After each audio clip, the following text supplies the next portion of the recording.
آپ کے شہر چکوال میں گزشتہ روز پیش آنے والے اس واقعے کی جس میں سینکڑوں افراد پر مشتمل ہجوم نے احمدی جماعت کی عبادت گاہ پر حملہ کیا۔ چکوال کے گاؤں میں واقع احمدی کمیونٹی کی قدیم عبادت گاہ کے باہر سینکڑوں کی تعداد میں مقامی لوگ جمع ہوئے اور عمارت کو چاروں طرف سے گھیرے میں لے لیا، جس کے اندر 20 کے قریب احمدی کمیونٹی سے تعلق رکھنے والے لوگ موجود تھے۔ مشتعل ہجوم نے عمارت پر حملہ کیا، ڈنڈوں اور پتھروں کا استعمال کیا اور عبادت گاہ کے ایک حصے کو آگ لگا دی۔ دوسری طرف عمارت کے اندر موجود افراد نے بھی حملہ کرنے والے ایک گروہ پر اینٹیں پھینکی۔ کچھ دیر یہ سلسلہ چلتا رہا، جس کے بعد ہجوم نے عبادت گاہ کا کنٹرول اپنے ہاتھ میں لے لیا۔ اس حملے کے دوران عمارت میں موجود 70 سالہ بزرگ شخص دل کا دورہ پڑنے کے سبب جان سے چلے گئے، جبکہ عمارت کی سیکیورٹی پر مامور اہلکار کی فائرنگ سے مشتعل ہجوم میں موجود شخص مارا گیا اور حالات اس قدر خراب ہو گئے تھے کہ مقامی حکام کو فوج اور نیم فوجی دستے طلب کرنے پڑے۔ سیکیورٹی فورسز نے جائے وقوع سے مشتعل ہجوم کو منتشر کیا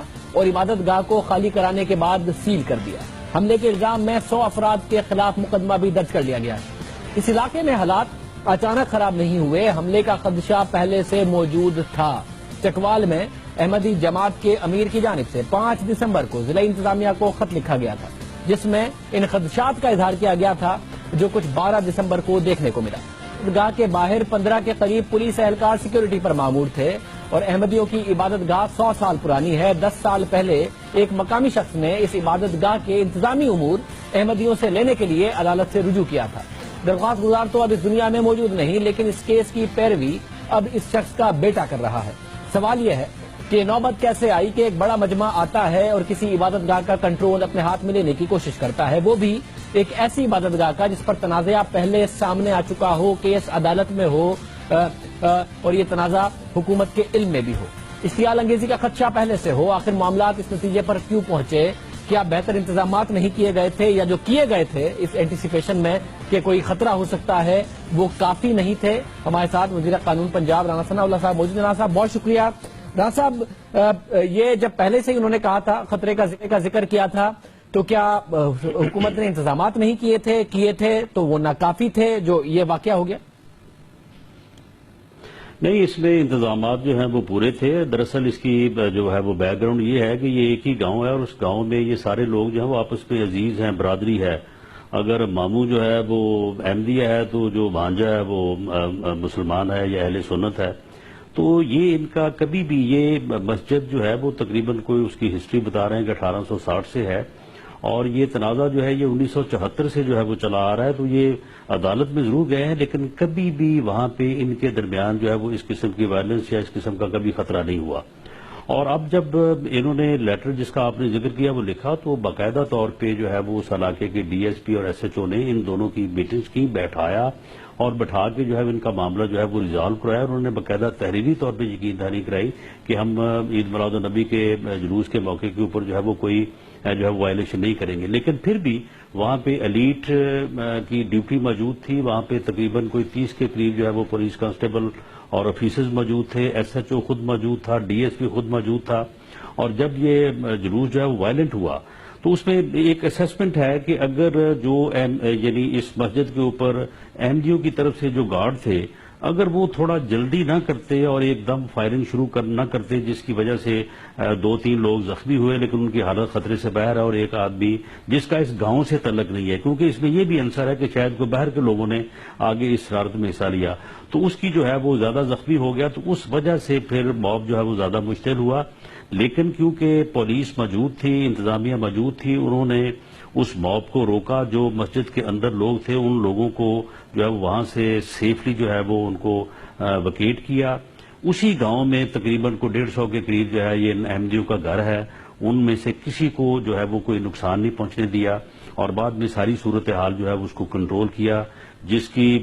جو ہلاکت ہوئی تھی اس کا وہ ساتھ والے گاؤں میں آج جنازہ تھا، اس کی تدفین کے موقع پہ، جنازے کے موقع پہ بھی حالات جو ہیں وہ پیسفل رہے۔ وہاں کی جو مقامی آبادی ہے وہ ان میجورٹی جو ہے وہ بڑی پیسفل ہے، پھر پولیس کو پتا بھی تھا اور آپ کہہ رہے کہ لیکن یہ چند شرارتی لوگ تھے جنہوں نے یہ صورتحال پیدا کی۔ آپ نے کہا سیکیورٹی دی بھی گئی، مگر جب اس کا خطرہ موجود تھا انہوں نے خود بھی کہا تھا اور سیکیورٹی بھی دی گئی تھی تو دوسرے بھی انتظامات نہیں ہو سکتے تھے کہ جی آنے اور جانے کے راستے میں ایک ڈیویشن لگا دیں کہ جی اس طرف نہ آئیں یا بہت دور سے پولیس کھڑی ہو کہ اس کے قریب نہ آپ آئیں کیونکہ قریب تو آ گئے اندر بھی گھس گئے قبضہ بھی ہو گیا بعد میں ظاہر انفارچونیٹ واقعہ ہو گیا کہ گارڈ سے فائرنگ ہو گئی اور دوسری طرف بھی تو یہ نہیں ہو سکتا تھا لیکن یہ وہاں پہ یہ انتظام کیا گیا تھا لیکن وہ کوئی گاؤں یا وہ روٹ کو اتنا زیادہ اس جگہ سے جو ہے وہ دور نہیں تھا اور ایک دم کچھ لوگوں نے جو ہے وہ اس بارے میں جو ہے وہ اشتعال کیا اور آگے سے پھر جو ہے وہ انہوں نے بھی جو ہے وہ فائرنگ کی تو اس طرح سے جو ہے وہ حالات بگڑے لیکن فوری طور پہ جو ہے وہ ان کو کنٹرول کر لیا گیا اور اس کا مقدمہ جو ہے وہ تمام لوگوں کو جو ہے ان کی نشاندہی کر کے ان کے خلاف جو ہے وہ 302 اور 780 میں پولیس کی ایس ایچ او کی مدیریت میں جو ہے وہ درج کیا گیا ہے اور وزیر اعلیٰ پنجاب کا یہ عزم ہے اور انہوں نے اس بارے میں ڈائریکشن جاری کی ہے کہ ود ان 1 منتھ انشاءاللہ تعالی اس مقدمے کا جو ہے وہ فیصلہ کریں گے یہ جو فیصلہ ہے ظاہر ہے وہ معاملے کی اور ان کے ساتھ جو ہے وہ انصاف ہوگا معاملات کی ظاہر سینسٹیوٹیز بھی ہو جاتی ہیں اور سارا معاملہ ہوتا ہے مگر واقعات عام طور پر دہرائے اس وقت جاتے ہیں جب پچھلے واقعات میں لوگوں کو سزا نہ ملے تو اس واقعے میں کہ اگر کمٹمنٹ کی تھی انتظامیہ کے ساتھ کی تھی وہ کمٹمنٹ توڑی اور ایک عبادت گاہ میں لوگ گھس گئے اور آگ وغیرہ بھی لگ گئی اگر یہ ہوا ہے تو یقینی بنائیں گے کہ اس کی سزا بھی ملے ریاست کی ذمہ داری ہے ہر شہری کو چاہے وہ اقلیتی ہو یا اکثریتی کمیونٹی کا ہو ہر شہری کو حفاظت جان و مال کی دینا ہر چیز کی حفاظت کرنا تو یہ یقینی بنائیں گے جی بالکل پنجاب حکومت جو ہے وہ اس بات کو یقینی بنائے گی کہ اس مقدمہ جو ہے اس کا چلان فوری طور پہ ود ان 7 ڈیز جو ہے وہ عدالت میں پیش ہو اور اس کی پروسیکیوشن جو ہے وہ پراپر ہو اور ان مجرموں کو جو ہے قرار واقعی جو ہے وہ سزا ملے اور اس سے پہلے بھی شہباز شریف حکومت نے اس بات کو انشور کیا کوٹ رادھا کشن کے کیس میں اور آپ کے علم میں ہوگا کہ وہاں پہ بھی اسی طرح موب نے ایک میاں بیوی کو جو ہے وہ ہلاک کیا تھا ان میں سے 5 لوگوں کو آج وہ سزائے موت کی سزا ہوئی اور کچھ لوگوں کو جو ہے وہ عمر قید ہوئی ہے تو اس طرح سے جب یہ معاملات میں جو ہے وہ سزا اور جزا کا نظام جو ہے وہ قائم ہوگا تو بالکل اس قسم کے جو شرپسند لوگ ہیں کیونکہ میجورٹی میں جو آبادی ہے 99% جو ہے وہ لوگ پیسفل ہیں اور وہ ان چیزوں کے اوپر